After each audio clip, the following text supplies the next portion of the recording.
Hi student, आज हम लोग chapter 4 11th class chemistry 11th chemistry है ये उसका चैप्टर 4 हम लोग करने वाले chemical bonding and molecular structure. उसका पार्ट 7 है। 6 वीडियो ऑलरेडी हम लोग डाल चुके हैं। ठीक है, 7 वीडियो में हम लोग एक्चुअली पढ़ क्या रहे हैं? हम लोग पढ़ रहे हैं कौन सा? Types of bond. टॉपिक जो चल रहा है टाइप्स ऑफ बॉन्ड, बॉन्ड के कितने प्रकार होते हैं ये हम लोग पढ़ रहे हैं। उसमें हमने फिनिश कर लिया हुआ है आयनिक बॉन्ड, ये हमने पढ़ लिया हुआ है। दूसरा कोवेलेंट बॉन्ड, ये भी हमने पढ़ चुके हैं, इसको इसके गुण भी देख चुके हैं। और तीसरा बॉन्ड है कोऑर्डिनेशन बॉन्ड। कोऑर्डिनेशन बॉन्ड, तो ये कोऑर्डिनेशन बॉन्ड हम लोग पढ़ रहे हैं। ये हमारा रनिंग है, अभी ये हम लोग चल रहा है, ये रनिंग है, ये चल रहा है क्लास में। इस क्लास में हम कोऑर्डिनेशन बॉन्ड के पिछले क्लास में 6 वीडियो में कोऑर्डिनेशन बॉन्ड की डिफिनेशन और उसके कुछ एग्जाम्पल हमने देखा था। आई थिंक 2 एग्जाम्पल देखे थे हम लोग। पीछे आपको दिखाता हूँ मैं कि हमने ये 2 एग्जाम्पल देखा था हमने, कौन सा? O3 का और SO2 का। देख रहा, 2 एग्जाम्पल हमने देख लिए। आज हम लोग तीसरा एग्जाम्पल करेंगे कोऑर्डिनेशन बॉन्ड का। तो तीसरा एग्जाम्पल क्या होता है? ठीक है, एग्जाम्पल नंबर 3 कोऑर्डिनेशन बॉन्ड, ये चल रहा है। इसका एग्जाम्पल देखते हैं, तीसरा एग्जाम्पल। ठीक है, तो तीसरा एग्जाम्पल हम लोग शुरू करते हैं। क्या इसमें चेक करना हमें कि BF3 तथा NH3, इसमें कोऑर्डिनेशन बॉन्ड बन रहा है क्या, वो चेक करेंगे हम लोग। ये 2 कंपाउंड अलग अलग हैं, NH3 और BF3। दोनों कंपाउंड हम चेक करेंगे इसमें कोऑर्डिनेशन बॉन्ड बन रहा है कि नहीं बन रहा है। तो आपको सबसे पहले ये पता होना चाहिए कि कोऑर्डिनेशन जो बॉन्ड होता है, कोऑर्डिनेशन बॉन्ड, ये इलेक्ट्रॉन युग्म को क्या करता है? इलेक्ट्रॉन युग्म, जिसे हम क्या इलेक्ट्रॉन युग्म को क्या कहते हैं? इसको कहते हैं एकाकी युग्म। एकाकी युग्म, इसको कहते हैं लोन पेयर। क्या कहते हैं? Lone pair. ठीक है, लोन पेयर जो इलेक्ट्रॉन होता है, एकाकी युग्म बोलते हैं इसको। अब इसको आप नॉन बॉन्डिंग बोल सकते हैं। क्या बोल सकते हैं? Non bonding electron. Non bonding electron जो उपसंयोजन बंध बनाते हैं। ठीक है, तो ये आपका कोऑर्डिनेशन बॉन्ड जो बनाते हैं, तो यही बॉन्ड बनाएगा। इलेक्ट्रॉन युग्म मतलब 2 इलेक्ट्रॉन एक साथ में होगा, यही बॉन्ड क्या करेगा? 2 इलेक्ट्रॉन किसी को दे देगा। इसको दर्शाया किससे जाता है? एरो से। तो ये देखिए, एरो से दर्शाया जाता है इसको। अगर मान लीजिए कोई ए है परमाणु, इसके पास इलेक्ट्रॉन युग्म है, तो ये इलेक्ट्रॉन दोनों इलेक्ट्रॉन देगा किसी एक को। इस मान लीजिए बी को दे रहा है, तो ए कहलाएगा क्या? ये कहलाएगा दाता परमाणु। कौन सा? दाता परमाणु कहलाएगा। क्यों? क्योंकि इलेक्ट्रॉन को दे रहा है। ये बी को दे रहा है, तो बी क्या कहलाएगा? ग्राही परमाणु, ले रहा है, ग्राही परमाणु। इसको इंग्लिश में कहते हैं, ये देता है तो डोनर है। ये अगर ये इलेक्ट्रॉन को ले रहा है, ग्राही कर रहा है, ग्रहण कर रहा है, तो ये हो जाएगा एक्सेप्टर। Sorry, acceptor. इतना आप जान चुके हैं। तो अब हम लोग आगे बढ़ते हैं एग्जाम्पल नंबर 3 में। तीन दोनों में देखना है क्या होता है। देखिए, ये है बोरोन। ठीक है, तो बोरोन होता है, इसकी बाहरी कक्षा में कितने इलेक्ट्रॉन होते हैं? इसकी बाहरी कक्षा में बोरोन का होता है 1 2 3 4 और 5। तो बोरोन के बाहरी कक्षा में कितने इलेक्ट्रॉन होते हैं? 1 2 3 4 3 इलेक्ट्रॉन होते हैं। कितने होते हैं? 3, क्योंकि ये 13 ग्रुप का एलिमेंट है। कौन सा ग्रुप का एलिमेंट है? ये 13 ग्रुप का एलिमेंट है। 13 ग्रुप। 13 ग्रुप में कौन कौन आता है? देखिए, 13 ग्रुप में आता है बैगन, आलू, गाजर, थैल। ठीक है, 13 ग्रुप के 13 ग्रुप, यानी इसको रोमन बोलेंगे 3A। 3A मतलब 3A से इस सबके बाहरी कक्षा में इलेक्ट्रॉन कितने होंगे? 3 इलेक्ट्रॉन होंगे। तो ये देखिए बोरोन है, अब बोरोन के बारीक कक्षा में 3 इलेक्ट्रॉन, तो 1 2 3 इलेक्ट्रॉन। आइए फ्लोरीन इसके साथ में है, और फ्लोरीन के बाहरी कक्षा में देखिए कितने इलेक्ट्रॉन होता है, 7 इलेक्ट्रॉन होता है। 1 2 3 4 5 6 7। अब ये देखिए इसके पास ये जो है ये तीनों इसके पास जो है वो कहलाएगा इलेक्ट्रॉन युग्म कहलाएगा, एकाकी युग्म कहलाएगा, नॉन बॉन्डिंग इलेक्ट्रॉन भी कह सकते हैं। अब एक ही इलेक्ट्रॉन बना जो एक बॉन्ड ही बनाएगा, तो बोरोन के पास 3 है, यानी बोरोन 3 बॉन्ड बनाएगा, ये कितने बनाएगा फ्लोरीन, 1 बॉन्ड बनाएगा, इसलिए इसको BF3 बोला क्यों लगाएगा, एक बोरोन के लिए 3 फ्लोरीन को आना पड़ेगा। तो हमने देखिए यहाँ पर देखिए एक बोरोन है, इसके पास 3 क्या डाल दिया हमने, ये डाल दिया, 3F डाल दिया, 3 था 3 बॉन्ड बना लिया। अब देखते हैं NH3 का। तो नाइट्रोजन की बाहरी कक्षा में 5 इलेक्ट्रॉन, 1 2 3 4 5। अब इसके पास ये एकाकी युग्म है, इसके पास 3 कौन आ गया, H आ गया, यहाँ पर 3 देखिए H आ गया, इलेक्ट्रॉन एक एक लेकर के इस तरह से 3 H आ गया, और ये बॉन्ड आपस में बना लिया। ठीक, तो अब यहाँ पे इसने बॉन्ड बना लिया, अब इसके पास देखिए इलेक्ट्रॉन ये बचा हुआ है, यानी धनिक आदमी है ये, इसके पास अभी इलेक्ट्रॉन युग्म बचा हुआ है, इसके पास कुछ नहीं बचा है। अब इस तरह देखा जाए तो इस तरह इसकी हाइड्रोजन की पूरा हो गया डुप्लेट, इसका डुप्लेट पूरा हो गया, इसका डुप्लेट पूरा हो गया। ये देखिए नाइट्रोजन ने ऑक्टेट पूरा कर लिया, ऑक्टेट पूरा कर लिया, अपना 8 इलेक्ट्रॉन पूरा कर लिया, 2 2 4 2 6 2 8।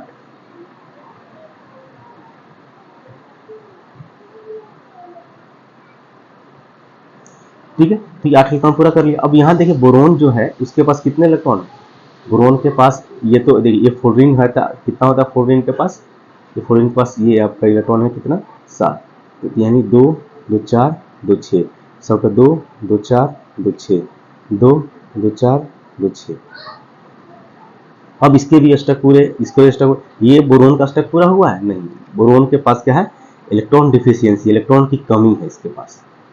ये 2 2 4 2 6 6 इलेक्ट्रॉन है बोरोन के पास, लेकिन ये देखिए फ्लोरीन का पूरा हो गया, इस फ्लोरीन का पूरा हो गया, इस फ्लोरीन का पूरा हो गया। तो इस तरह क्या करता है कि BF3 और NH3 आपस में, अब एक ही उपाय बचा है, इसके पास कोई इलेक्ट्रॉन नहीं बचा है, बोरोन के पास अच्छे इलेक्ट्रॉन हुआ, इस इलेक्ट्रॉन डिफिशियंसी है, माने इलेक्ट्रॉन की कमी है इसके पास, तो ये एक इलेक्ट्रॉन का क्या करेगा, पूरा कर देगा। यानी यहाँ पर NH3 है, तो ये 3H हमने ऐसे जोड़ दिया हमने, इसके पास ये इलेक्ट्रॉन 2 है, इलेक्ट्रॉन 2 मतलब ये इलेक्ट्रॉन क्या बड़ा, इलेक्ट्रॉन युग्म बचा हुआ है, यही क्या करेगा, उस समूह बंध बनाएगा। यहाँ पर B है, B में हमने 3F जोड़ दिया इसको इस तरह से। अब ये इलेक्ट्रॉन क्या करेगा, इसको दे देगा, तो फाइनली देखिए इसका भी क्या हो जाएगा, इलेक्ट्रॉन पूरा हो गया, यानी 2 इलेक्ट्रॉन ये बोलेगा कि मेरा है, ये जो बोरोन है लेकर के बोलेगा ये मेरा है। इस तरह बोरोन की जो डिफिशियंसी थी, इलेक्ट्रॉन की कमी थी, ये पूरा कर दिया। तो यहाँ पर NH3 क्या कहलाएगा, दाता, क्या कहलाएगा, दाता, ये क्या कहलाएगा, ग्राही कहलाएगा, यानी ये है डोनर और ये है एक्सेप्टर, ये एक्सेप्टर है।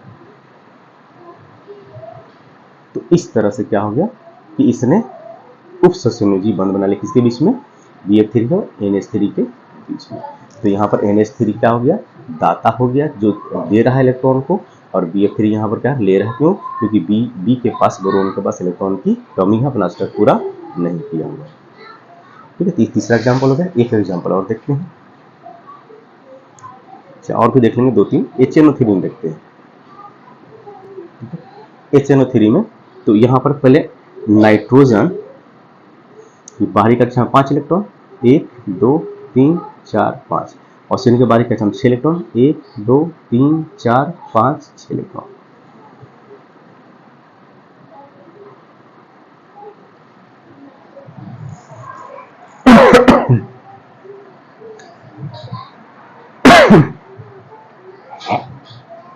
ठीक है, तो इसको देखिए, अब इसको जब हम लोग बनाएंगे HNO3 को, देखिए कैसे इलेक्ट्रॉन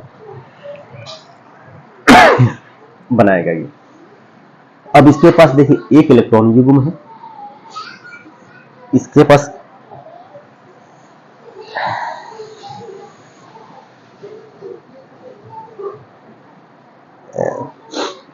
कितने इलेक्ट्रॉन, 6, सॉरी इसके पास कितने इलेक्ट्रॉन है? इसके पास देखिए 2 इलेक्ट्रॉन युग्म है इसके पास। ये 2 बॉन्ड बना सकता है, ये 3 बॉन्ड बना सकता है। तो एक नाइट्रोजन सिंगल है तो सेंटर में रहेगा, सेंटर में ले लिया हमने। अब 3 इसके पास क्या है? ऑक्सीजन है, तो 3 ऑक्सीजन को ले लेते हैं। एक ऑक्सीजन इधर ले लेते हैं, दूसरा ऑक्सीजन इस तरह से ले लेते हैं, चाहे इधर ले लीजिए दूसरा ऑक्सीजन, इधर लेते हैं तीसरा ऑक्सीजन। फिर उसने लगा दिया। अब इसके पास बाहरी कक्षा में कितने इलेक्ट्रॉन है? देखिए इस 2 इलेक्ट्रॉन है, तो मान लीजिए इस ऑक्सीजन को कितने इलेक्ट्रॉन की कमी है? 2 इलेक्ट्रॉन, 2 बॉन्ड बना सकता है। तो मान लीजिए कोई भी ऑक्सीजन, इसमें से तीनों में से कोई ऑक्सीजन ले लीजिए, जो क्या करेगा? डबल बॉन्ड बना लेगा, यानी इस इलेक्ट्रॉन के साथ में और इस इलेक्ट्रॉन के साथ में डबल बॉन्ड बना लिया। अब ये डबल बॉन्ड बनाया तो इसके पास लोन पेयर कितना बचा? 2। अब देखिए इस इलेक्ट्रॉन की क्या होगी? ऑक्टेट पूरा हो गया, अष्टक नियम, यानी 2 2 4, ये 2 6 2 8, एक बॉन्ड मतलब 2 इलेक्ट्रॉन। तो 2 इलेक्ट्रॉन नाइट्रोजन ने शेयर कर दिए, एक ही बॉन्ड और बना सकता है ये। तो ये क्या करेगा? इस ऑक्सीजन के साथ में इसके पास भी क्या है? 2 लोन पेयर है। ऑक्सीजन के पास 2 लोन पेयर हो गया, और 2 बॉन्ड है तो एक बॉन्ड यहाँ मिल करके एक बॉन्ड बना लिया नाइट्रोजन के साथ, क्योंकि बचा हुआ था ये। इसके पास नाइट्रोजन के पास एक बचा था ना अभी बॉन्ड बनाने के लिए, इस ऑक्सीजन के साथ बना लिया। अब इस ऑक्सीजन के पास एक और इलेक्ट्रॉन तो है ना यहाँ पर, तो यहाँ पर देखिए हाइड्रोजन है, इसके साथ क्या लग गया? हाइड्रोजन एक इलेक्ट्रॉन लगा करके अपना शेयरिंग कर लिया। तो इस तरह देखिए ऑक्सीजन का कितना बॉन्ड बन गया? 1 2। ऑक्सीजन 2 बॉन्ड बना लिया। यहाँ भी ऑक्सीजन कितना बॉन्ड बनाया? 2 बॉन्ड बनाया, 2 लोन पेयर बचा, यहाँ भी 2 लोन पेयर बचा। इस तरह इसका भी अष्टक पूरा हो गया, ठीक है, इसका अष्टक पूरा हो गया। देखिए यहाँ पर ये 2 2 4 2 6 और 2 8, इसका भी, इस ऑक्सीजन का भी अष्टक पूरा हो गया। अब बचा ये नाइट्रोजन के पास एक लोन पेयर बचा ये, ठीक है। ये 3 बॉन्ड नाइट्रोजन 3 बॉन्ड ही बना सकता है। कौन सा बॉन्ड? Covalent bond. कौन सा बना यहाँ पर? कोवेलेंट बॉन्ड बना, कोवेलेंट बॉन्ड बना, यही बॉन्ड बना सकता है, ठीक है। तो यहाँ पर कैसे बना लिया इसने? कोवेलेंट बॉन्ड बना लिया। तो अब इसके बाद जो इसके बचा हुआ इलेक्ट्रॉन युग्म, ये कोवेलेंट बॉन्ड नहीं बनाएगा, ये कोऑर्डिनेशन बॉन्ड बना सकता है, क्योंकि ये एकाकी युग्म है, दोनों इलेक्ट्रॉन किसी को देगा। अब तीसरा ऑक्सीजन जो बच गया, इसके बाहरी कक्षा में 2 2 4 2 6 इलेक्ट्रॉन होता है। अब यहाँ पर तो ये 2 इलेक्ट्रॉन जो है वो बना नहीं सकता ना बॉन्ड, 2 इलेक्ट्रॉन सिंगल सिंगल तो इलेक्ट्रॉन नहीं कि इससे कोवेलेंट बॉन्ड बनाए। अब यहाँ पर कौन सा बॉन्ड बनाएगा? कोऑर्डिनेशन बॉन्ड, यानी उप सहसंयोजी बॉन्ड बनाएगा। ये दोनों इलेक्ट्रॉन क्या करेगा? एरो दे करके इसको दे देगा। इस तरह क्या हो गया? इसका भी इलेक्ट्रॉन पूरा हो गया। देखिए नाइट्रोजन का भी हो गया, 3 बॉन्ड आई कि ये कितना हो गया? अष्टक पूरा हो गया नाइट्रोजन का। इस तरह जो फाइनल बना वो नाइट्रोजन के क्या बना? Double bond oxygen, single bond oxygen, single bond hydrogen, और उसके बाद ये दे दिया ऑक्सीजन यहाँ पर, और ये एरो क्या दिखाता है? 2 इलेक्ट्रॉन इसने दिया है, और इसने क्या किया? 2 2 4 2 6 इसने 6 इसने एक्सेप्ट किया। इसके पास 2 लोन पेयर बचा है, इसके पास भी 2 लोन पेयर बचा है, इसके पास कोई लोन पेयर नहीं। इस तरह क्या हो गया? इसका नियम, इसका अष्टक नियम पूरा हो गया। सबका अष्टक सबके बाहरी कक्षा में 8 इलेक्ट्रॉन पूरे हो गए, ठीक है। तो इसमें 3 क्या बना है? Covalent bond. एक क्या बना है यहाँ पर? उपसहसंयोजी बॉन्ड बना, यानी कोऑर्डिनेशन बॉन्ड। इसके पूरे कंपाउंड के पास लोन पेयर कितने हैं? 1 2 3 4 5 6 7। पूरे कंपाउंड के पास कोवेलेंट बॉन्ड कितना है? 1 2 3 4, और एक सहसंयोजी बॉन्ड है। और इसमें सिग्मा बॉन्ड देखा तो 1 सिग्मा 1 पाई, सिग्मा सिग्मा, ठीक है। अब इसी चीज को न्यू केमिस्ट्री में क्या दिखाया जाता है? इसमें दी जाती है माइनस चार्ज हो जाएगा, इसने लिया तो, इसने दिया तो प्लस चार्ज हो जाता है। ये प्लस, ये एरो नहीं दिखा करके माइनस प्लस से दिखाते हैं इसको न्यू केमिस्ट्री और मॉडर्न केमिस्ट्री में। ये चौथा हो गया। पांचवा एक और देख लेते हैं, H2SO4। H2SO4 इसमें क्या बॉन्ड बन रहा है? क्या कोऑर्डिनेशन बॉन्ड बन रहा है? क्या चेक कर लेते हैं। तो देखिए इस यहाँ सेंटर में सल्फर। अब सल्फर की जो वैलेंसी होती है, वैलेंसी अब कुछ वैलेंसी के ऊपर डिपेंड करता है। सल्फर की वैलेंसी होती है वो +2 होता है, +4 होता है और +6 होता है, क्योंकि ये दोनों एक्साइटेड स्टेट में ये दोनों दिखाता है और ये नॉर्मल स्टेट में होता है। तो ये वैलेंसी 3 वैलेंसी को दिखा सकता है, यानी इसके विभिन्न क्या होते हैं? डिफरेंट ऑक्सीडेशन नंबर हो सकते हैं। तो ये कोई भी एलिमेंट हायर ऑक्सीडेशन नंबर में, हायर वैलेंसी में रहना पसंद करता है, वहाँ पर स्टेबल ज़्यादा होता है ये। तो अब ये सल्फर अगर 2 बनाता है तो 4 बनाएगा, 4 है जहाँ पर पॉसिबल जितना भी है उतना बना सकता है। अब देखते हैं कितना बनता है। 4 ऑक्सीजन है, पहले 4 ऑक्सीजन को हमने जोड़ देते हैं। फिर 4 ऑक्सीजन को जोड़ दीजिए। अब सल्फर के पास 6 बॉन्ड बना सकता है, तो सल्फर यहाँ पर क्या करेगा कि पहले सिंगल सिंगल बॉन्ड से जोड़ते हैं ऑक्सीजन को, पूरा करेंगे। अभी देखिए कैसे, 4 हो गया, 2 हाइड्रोजन है, 2 हाइड्रोजन जोड़ देते हैं, किसी भी आप किसी भी ऑक्सीजन के साथ में जोड़ दीजिए। तो देखिए ऑक्सीजन डबल बॉन्ड ही बना सकता है, इससे ज़्यादा बॉन्ड हमने पीछे भी देखा, ऑक्सीजन देखिए यहाँ डबल बॉन्ड बनाया, यहाँ भी देखो डबल बॉन्ड से ज़्यादा नहीं बना सकता है, और डबल बॉन्ड बनाएगा बनाएगा, ठीक है। तो अब यहाँ पर डबल बॉन्ड नहीं बनाया क्योंकि यहाँ पर इसकी वैलेंसी नहीं थी, इसलिए 2 इलेक्ट्रॉन था तो इसने शेयर कर दिया, तो कोऑर्डिनेशन बॉन्ड यहाँ बन गया। ये कोऑर्डिनेशन बॉन्ड, यही तो चेक कर रहे हैं हम लोग, और कोऑर्डिनेशन बॉन्ड इसे हम लोग पढ़ भी रहे हैं। अब क्या होगा, इसने देखिए ऑक्सीजन डबल बॉन्ड बना दिया तो इसके पास 2 लोन पेयर बचेगा, याद रखिए जब भी डबल बॉन्ड बना देगा 2 लोन पेयर बच जाएगा, इसके पास भी 2 लोन पेयर बच गया। अब ये ऑक्सीजन देखिए, यहाँ ये ऑक्सीजन और ये ऑक्सीजन सिंगल सिंगल बॉन्ड बना है अभी, ठीक। अब सिंगल सिंगल बॉन्ड बना तो हाई एनर्जी लेवल में रहना पसंद करता है, क्या करेगा, हाई एनर्जी लेवल में रहना पसंद करेगा ना, किसी के साथ कर रहे हैं हाई एनर्जी लेवल में पसंद करेगा। अगर 4 ही बॉन्ड यहाँ पर दिखाना है, माने हमने क्या करते हैं कि 6 बॉन्ड दिखा देंगे तो आराम से क्या करेगा, 2 इसके साथ बॉन्ड बना लेगा, तो 2 2 4 2 6 हो जाता है। और ये क्या होता है, इसके पास 2 बच जाता है, इसके पास भी 2 बच जाता है, जैसे देखिए 6 यहाँ पर बॉन्ड बना लिया इसने। अब ये सेंट्रल एटम है, ये 8 से ज़्यादा इलेक्ट्रॉन को रख सकता है, लेकिन हम पढ़ रहे हैं क्या, ये तो दूसरा बात हुई, हम लोग पढ़ रहे हैं क्या कोऑर्डिनेशन बॉन्ड यहाँ पर कैसे बनेगा। तो सल्फर की बाहरी कक्षा में कितने इलेक्ट्रॉन होते हैं, 6, कितना होता है, 6 होता है, यानी 1 2 3 4 हो गया। अब यहाँ पर ये 5 हो गया और यहाँ पर ये 6 हो गया। अब इसके पास कौन आएगा, ऑक्सीजन आएगा, ठीक। तो अब देखिए एक ऑक्सीजन यहाँ पर इसके पास हम लेके आते हैं ऑक्सीजन को, ठीक है, इस ऑक्सीजन को लेके आते हैं, और ऑक्सीजन के बाहरी कक्षा में कितने 6 इलेक्ट्रॉन होता है, तो 1 2 3 4 5 6 इलेक्ट्रॉन हो गया। अब क्या करेगा, इस ऑक्सीजन को यहाँ पर लेके आते हैं, कितना इलेक्ट्रॉन होगा इसके पास, 2 2 4 1 5 1 6, एक ऑक्सीजन को यहाँ लेके आते हैं, इसके पास 2 2 4 5 1 6, इस ऑक्सीजन के पास 2 2 4 1 5 1 6 इलेक्ट्रॉन है, सबको 6 इलेक्ट्रॉन दे दिया। अब देखिए कैसे क्या होगा, ये सिंगल इलेक्ट्रॉन है, एक सिंगल है तो सिंगल के साथ क्या कर लेगा, एक बॉन्ड बना लेगा, बना लिया, एक खाली था इसके पास 2 लोन पेयर, याद रखिए 2 लोन पेयर है, सिंगल सिंगल बॉन्ड, एक बॉन्ड बना लिया सल्फर ने, इस सल्फर एक देखिए यहाँ खाली एक बॉन्ड बना लिया, एक बचा हुआ, याद रखिए। अब ये 2 हाइड्रोजन भी है ना, तो सिंगल में एक हाइड्रोजन इसके पास आया, आकर के अपना एक इलेक्ट्रॉन रख करके इसके साथ ऑक्सीजन के साथ बॉन्ड बना लिया, तो ऑक्सीजन कितना बॉन्ड बना लिया, देखिए 2, यहाँ भी ऑक्सीजन कितना बॉन्ड बनाएगा, अब इस ऑक्सीजन हाइड्रोजन यहाँ पर एक बॉन्ड लेकर के बना लेगा, तो ऑक्सीजन इधर एक बॉन्ड, इधर ये ऑक्सीजन 2 बॉन्ड, ये भी ऑक्सीजन 2 बॉन्ड, जो यहाँ पे देख रहे हैं आप, इधर हाइड्रोजन में लगा ना, ये वही हमने इधर पे दिखा दिया।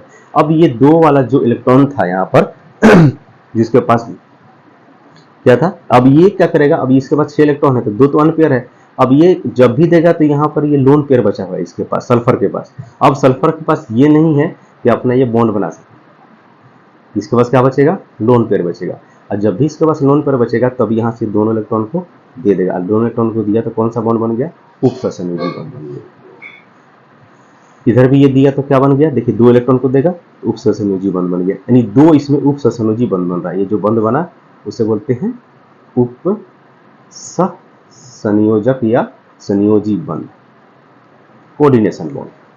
यहां भी जो बना ये भी क्या कहलाएगा, उपसंयोजी बंध कहलाएगा। तो इस तरह देखिए 2 उपसंयोजी बंध बन रहा है। तो ये तो हो गया जो हम स्ट्रक्चर बनाते हैं H2SO4 का, ठीक है। तो क्या करते हैं हम लोग डबल बॉन्ड 6, इसकी वैलेंसी 6 है तो 6 में हम लोग पूरा कर देते हैं, लेकिन हमको लेविस डॉट से उपसंयोजी बंध दिखाना है तो हम ये दिखाएं, ठीक है। बाकी स्ट्रक्चर अब जब भी बनाने के बोले तो आप ऐसे स्ट्रक्चर बना सकते हैं, क्योंकि हाई एनर्जी 6 बॉन्ड बना सकता है, 6 बॉन्ड बनाया तो हाई एनर्जी लेवल में रह सकता है। तो इस तरह देखिए कोऑर्डिनेशन बॉन्ड बन गए हैं 2, हम कोऑर्डिनेशन बॉन्ड दिखाना था, इस तरह पूरा हो गया। तो हाइड्रोजन देखिए यहाँ ऑक्सीजन 2 डबल बॉन्ड बने, ऑक्सीजन डबल बॉन्ड, जो उसके बाद इसके पास लोन पेयर बच रहा है, सल्फर के पास 2, तो ये एक लोन पेयर एक ऑक्सीजन को, एक लोन पेयर इस ऑक्सीजन को देगा, इस तरह 2 उपसंयोजी बंध बनेगा किसमें, H2SO4 में। तो मुझे आशा है कि आप लोगों को उपसंयोजी बंध अब समझ में आ गया होगा। कि उप सहसंयोजी बंध कैसे बनता है, कौन बनाता है। ठीक है, इलेक्ट्रॉन दाता परमाणु कौन होता है और ग्राही परमाणु कौन होता है। अब इसमें दाता परमाणु कौन है, सल्फर। ग्राही परमाणु कौन है, ऑक्सीजन। ठीक, अब हमने ये कोऑर्डिनेशन बॉन्ड देखिए। अब इसके कोऑर्डिनेशन बॉन्ड के कुछ प्रॉपर्टी देखते हैं, गुण देख लेते हैं। इसकी गुण कौन कौन से हैं, जो भी आपके कोऑर्डिनेशन बॉन्ड बनाएंगे उनके गुण कौन कौन से हो सकते हैं, वो हम लोग अभी चेक करेंगे। ठीक है, तो उस समय बंध वाले यौगिक के गुण देख लेते हैं। प्रॉपर्टी जाओ, उप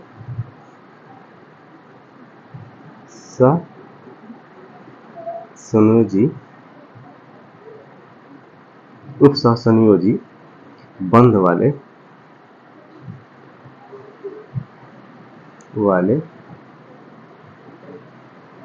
यौगिक के गुण,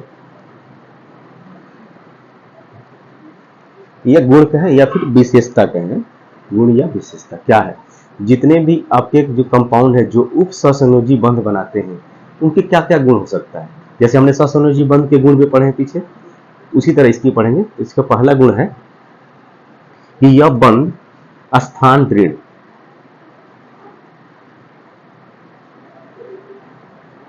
स्थान दृढ़ जिसको बोलते हैं रिजिड, फिक्स, स्थान दृढ़ एवं दिशात्मक होता है। इसमें दिशा होता है,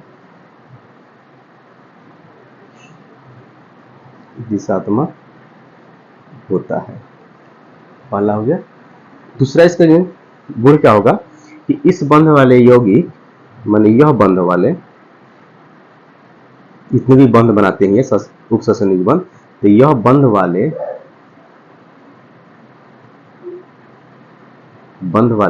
यौगिक जल में घुलने पर यह बंध वाले यौगिक को जल में घोलने पर विच्छेदित नहीं होते, माने टूटते नहीं, विच्छेदित नहीं होते। ठीक, आज विच्छेदित नहीं होंगे तो ये क्या हो जाएगा, कुचालक हो जाएगा। अतः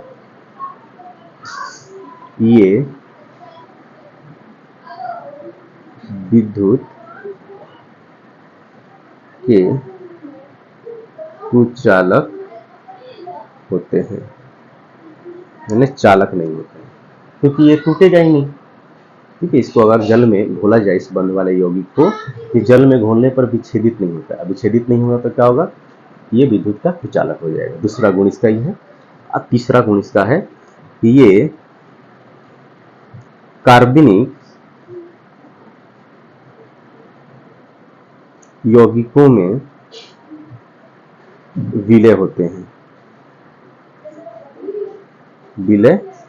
यानी घुल जाते हैं, परंतु जल में आंशिक रूप से विलय होते हैं,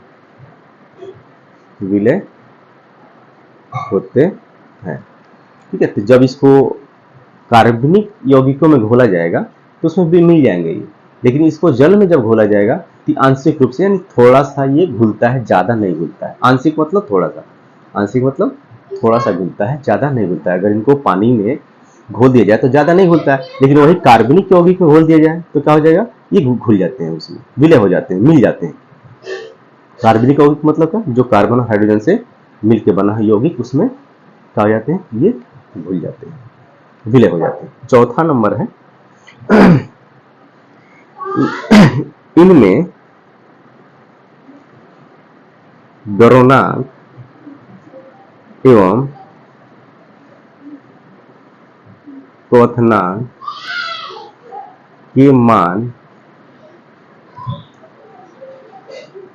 विद्युत संयोजक या विद्युत संयोजी बंध और दूसरा बंध सहसंयोजी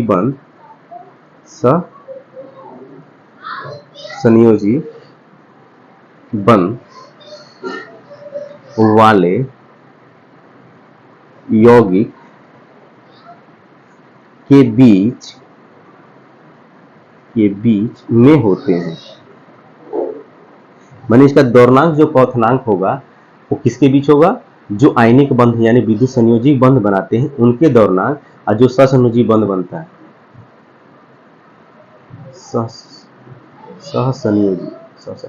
सहसंयोजी बंध वाले यौगिक के, यानी जो सहसंयोजी बंध बनाता है और जो विद्युत संयोजी बंध बनाता है आयनिक बंध, इन दोनों बंध के बीच में इनका द्रव्यमाप और क्वथनांक होता है। ठीक, तो हमने दो आगे पढ़ चुके, पहला पढ़ा था विद्युत संयोजी बंध यानी आयनिक बंध और दूसरा पढ़ा था सहसंयोजी बंध। आइए हम लोग पढ़ रहे हैं उप सहसंयोजी बंध। तो उप सहसंयोजी बंध, सहसंयोजी बंध और विद्युत संयोजी बंध वाले इसके बीच में, मान इसके क्वथनांक, मान लीजिए इसका क्वथनांक 100 है, इसका क्वथनांक 200 है, तो इसके बीच में इसका द्रव्यमाप और क्वथनांक होता है, लाइक करता है। तो चौथा नंबर, पांचवा एंड लास्ट है, यह ठोस, द्रव तथा गैस तीनों प्रकार के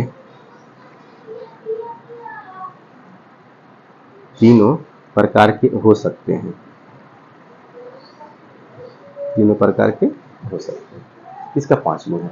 इस तरह से कहें 5 गुण है इसके कि उपसहसंयोजी बंध जो यौगिक बनाएगा, जिस यौगिक में उपसहसंयोजी बंध बनेगा, यानी जिसमें तीर का निशान वाला बंध किसी यौगिक में दिख जाए आपको, उसमें ये 5 गुण होंगे।